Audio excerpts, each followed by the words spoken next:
Catching lung cancer early could now be as easy as coughing in a cup. A new at-home screening test helping doctors determine next steps in days rather than months. Yeah, this is big. Our 9 News medical expert, Dr. Payal Kohli, joins us this morning. Thanks for coming in. Hi, good morning, guys. So first, the number of deaths due to lung cancer is so large, and part of it is because of late detection, right? Very much so. So if you think about our lungs, they can hide cancers really well because there's so much lung tissue that a small cancer may not present with any symptoms until it's quite advanced. So lung cancer is actually the leading cause of cancer-related deaths and takes about 1 million lives. And we really feel in the medical community, if we can diagnose it earlier and get smarter about screening, because we're not very good at screening, that we could actually save a lot more lives. What do we do right now in terms of screening? Yeah, so we kind of pick out who we think is high risk. So people who smoked, people who have a strong family history, people who might have been exposed to something.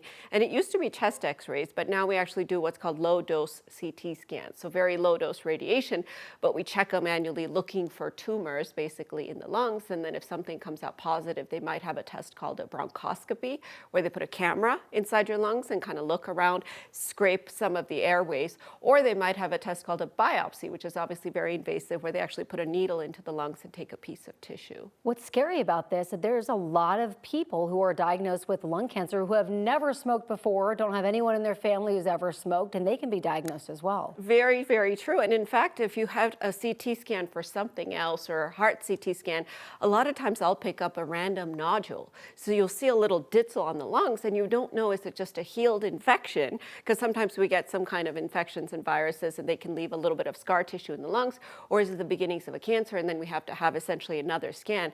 So what's cool about this test is that it uses sputum. So sputum is our phlegm. Our airways create phlegm and mucus to clear out all the secretions, and it's in all parts of our lungs if you think about it. And the other nice thing about sputum is it travels really well. So if you leave sputum on the shelf for 3 days, you'll still have about a 60% viability of the DNA. So if you are found to have a nodule, you can cough up this phlegm. You collect it over 3 days, put it in a cup, overnight it to the lab, and they can run a test on it called flow cytometry, where they look for markers of cancer cells, of hundreds of different types of cancer cells. They can tell you with a pretty high accuracy whether or not you have lung cancer. Wow. Speaking of accuracy, what are we talking about in terms of that? Yeah, so overall the test has about an 88% accuracy, which is pretty good, but it's got a 92% sensitivity. So that means if 100 people had lung cancer, this test would pick up 92 out of 100 of them. Now that means it's missing 8 out of 100 of them, so we can't completely hang our hat on the test, but I think it's a really good non-invasive way when somebody has a nodule to sort of know very quickly whether or not it might be something that you need to move faster on.